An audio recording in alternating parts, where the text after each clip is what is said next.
सर्दियों के मौसम में रशियन हाइकर्स एक 150 किलोमीटर की 16 दिन के ट्रैक पर साइबेरिया के पश्चिमी किनारे पर उरल माउंटेन्स में निकले थे।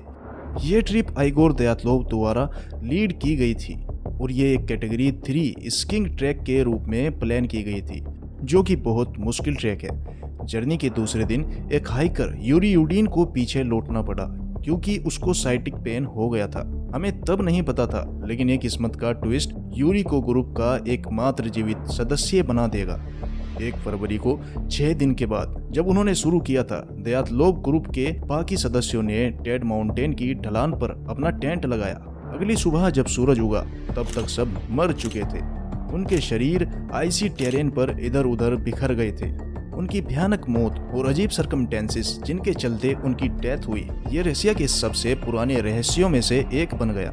ये दयातलोव पास इंसिडेंट की कहानी है और हाइकर्स के मिस्टीरियस फैक्ट्स के पीछे थ्योरीज। इस ट्रिप के सब लोग एक्सपीरियंस्ड हाइकर्स और स्कीयर्स थे।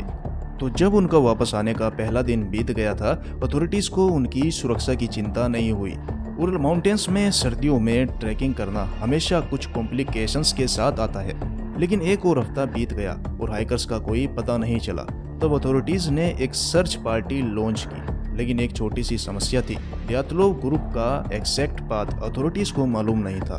डॉक्यूमेंटेशन या तो खो गया था या फिर कभी ठीक से फील्ड नहीं किया गया था, और इसीलिए सर्च पार्टी को 6 दिन लगे हाइकर्स का एविडेंस ढूंढने में। तो सर्च टीम के सदस्यों ने पार्टी का टेंट पहाड़ की चोटी के ढलान पर देखा। टेंट का एंट्रेंस गिर गया था, इसलिए दोनों आदमियों ने एक आइस एक्स का इस्तेमाल करके अंदर का रास्ता बनाया। सब कुछ टेंट में ठीक था। सामान और खाना टेंट के चारों तरफ रखा गया था। हाइकर्स के स्की बूट्स एक दीवार के साथ लाइन में रखे गए थे। जमीन पर एक प्लेट में मीट और एक फ्रोजन कप ऑफ कोकोआ पड़ा था। लग रहा था जैसे हाइकर्स कुछ वक्त के लिए बाहर निकले हो और किसी भी वक्त वापस आ सकते हैं। लेकिन टेंट के दूसरे साइड कुछ अजीब चीज मिली। किसी ने या किसी चीज ने टेंट में एक बड़ा छेद कर दिया था। बाहर निकलने पर उन्होंने कुछ फुटप्रिंट्स देखे जो मोजे पहने हुए थे या कुछ केसेस में नंगे पैरों के थे। अगर ये प्रिंट्स दयातलोव ग्रुप के थे तो उनमें से कुछ ही सही फुटवियर पहने हुए थे। ये प्रिंट्स थोड़ी दूरी पर गायब हो गए और हाइकर्स का और कोई निशान नहीं मिला।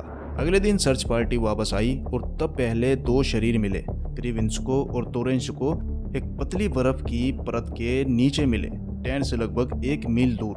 वो एक छोटी आग के पास लेटे हुए मिले और अजीब बात यह थी कि दोनों आदमी सिर्फ अपने अंडरगारमेंट्स में थे। 3 और हाइकर्स के शरीर, कोलोमोगोरोवा, सोलोबोदिन और ग्रुप के लीडर दयातलोव एक लाइन में टेंट की तरफ वापस जाते हुए मिले। ये तीनों भी ठंड के लिए ठीक से कपड़े नहीं पहने हुए थे। भले ही ये क्रिविंस्को और तोरेंस्को से बेहतर ड्रेस्ड थे, इन 5 हाइकर्स की मौत हाइपोथर्मिया से हुई थी। बॉडीज के मिलने के बाद एक लीगल इन्वेस्टिगेशन तुरंत शुरू हो गई। 2 महीने के बाद आखिरी 4 हाइकर्स के शरीर मिले और इसके साथ चीजें सच में अजीब हो गई। अलेक्जेंडर, निकोले, सेमियोन, ल्यूडमिला एक खाई में 13 फीट बर्फ के नीचे मिले। ये ग्रुप अच्छे से ड्रेस्ड थे। कुछ ने मल्टीपल लेयर्स क्लोथ्स और बूट्स भी पहने थे। एक मेंबर के गले में कैमरा भी था। इनकी बॉडीज का हाल इन्वेस्टिगेटर्स को सबसे ज्यादा हैरान करने वाला लगा। कोलेवातोव की मौत हाइपोथर्मिया से हुई थी, लेकिन उसके ऑटोप्सी में उसके सर के पीछे इंजरी और टूटी हुई गर्दन रिपोर्ट हुई थी। निकोले को एक बहुत बड़ी स्कल फ्रैक्चर हुई थी जो उसे तुरंत बेहोश कर देती और मौत का कारण बनती। सेमियोन के सर पर चोट, 5 टूटी हुई हड्डियां और इंटरनल ब्लीडिंग थी, और ल्यूडमिला की 10 टूटी हड्डियां थी जिनमें से एक उसके दिल को छेद गई थी। ये सभी चोटें ऐसी थी जैसे हाइकर्स को किसी कार एक्सीडेंट का सामना करना पड़ा हो। कई डेड बॉडीज के मांस के कुछ हिस्से गायब थे, जैसे कि आंख, नाक और होठ। 2 हाइकर्स के कपड़ों पर रेडिएशन कंटामिनेशन भी मिला और कुछ विटनेस, जिसमें लोकल मानसी लोग और एक दूसरा हाइकर्स का ग्रुप जो 50 मील दूर साउथ में कैंप कर रहे थे, जिन्होंने उस रात को आसमान में चमकती हुई गोल वस्तु या फायरबॉल्स देखी थी जिस रात हाइकर्स मर गए थे। इन्वेस्टिगेटर्स ने केस को तुरंत बंद कर दिया और फाइल्स को एक सीक्रेट लोकेशन में भेज दिया। एरिया में हाइकिंग और स्कीइंग पर 3 साल के लिए रोक लगा दी गई।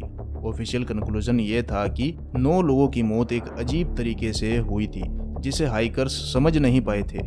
इस रिपोर्ट का कंक्लूजन हाइकर्स के परिवार के लिए और केस के कई सालों तक जांच करने वालों के लिए संतोषजनक नहीं था। तो असल में क्या हुआ था हाइकर्स के साथ? क्या ये एलियन एनकाउंटर से लेकर एक CIA स्टिंग ऑपरेशन तक थ्योरीज है?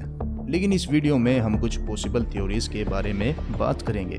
Theory number 1, man versus beast. डियाथरो पार्टी ने एक डेडली बीस्ट का सामना किया होगा। इस सिनेरियो में सबसे ज्यादा मुमकिन ब्राउन बियर्स होते हैं जो इस रीजन में रहते हैं। हालांकि ब्राउन बियर्स आमतौर पर सर्दियों की नींद में होते हैं, तो इस थ्योरी में कई गड़बड़ है। दूसरी रिलेटेड और अजीब थ्योरी ये है कि हाइकर्स ने येती का सामना किया होगा। इस थ्योरी को एक ब्लरी फोटोग्राफ सपोर्ट करता है जो निकोले ने खींचा था, लेकिन कैंप के आसपास कोई एविडेंस नहीं मिला। मैन वर्सेस मैन थ्योरी भी थी। शुरू में रशियन इन्वेस्टिगेटर्स ने देखा कि हाइकर्स को किसी ने मारा होगा। प्राइम सस्पेक्ट्स लोकल मानसी लोग थे, लेकिन उनका नेचर पीसफुल है और ये थ्योरी जल्द ही डिसमिस कर दी गई। और इसके अलावा क्या और कोई लोग वहाँ थे? मानिए रशियन गवर्नमेंट का एक सीक्रेट प्रिजनर कैंप था वहाँ। हाइकर्स का सामना एस्केप्ड प्रिजनर से हो गया हो, लेकिन कोई रिकॉर्ड्स नहीं थे। मैन वर्सेस गवर्नमेंट थ्योरी भी थी, जैसे कि ग्लोइंग ऑर्ब्स या फायरबॉल्स की रिपोर्ट्स थी। यह आइडिया है कि हाइकर्स एक सीक्रेट वीपन टेस्ट के सामने आ गए होंगे। ये कोल्ड वार का समय था और टेस्टिंग हो सकती थी। और एक लास्ट थ्योरी जो मैन वर्सेस नेचर कहलाती है, जिसमें एक स्लेब एवलांच थ्योरी थी। ये थ्योरी कहती है कि हाइकर्स ने माउंटेन की साइड में कट करके टेंट लगाया, जिससे स्लेब एवलांच की कंडीशंस बन गई थी। ये थ्योरी 2019 में रशिया ने केस दोबारा खोलने पर दी थी। ये मिस्ट्री आज भी अनसॉल्व्ड है, कई थ्योरीज होने के बावजूद।